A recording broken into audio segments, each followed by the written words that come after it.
አቶ መሐመድ እድሪስ ባለፉባቸው የስራ ልምዶች በቂ ተሞክሮችን ያገኙ ናቸው። ግጭቶችን ወደ ሰላማዊ መንገድ እንዲመጡ በክልሎች መካከል ያሉ አለመግባባቶችን ለማግባባት ጥሩ እየሄዱ ነው ያሉት። አቶ አዲሱ አረጋ ቂጤሳ የመደመር እሳቤን በተግባር ሰርቶ ማሰራት የሚችል ቀንና ማታን ሳይል የሚተጋ የሚሰራ አመራር ነው።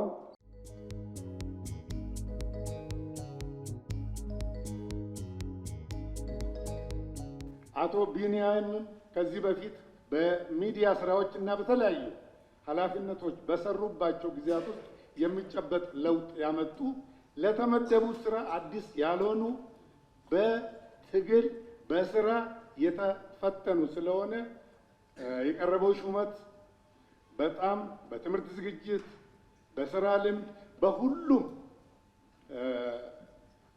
የተዘጋጀና እንደው ታስቦበት የተደረገ ስለሆነ ሹመቱን ከታላቅ አክብሮት ጋር ተቀብለን ብናጸድቀው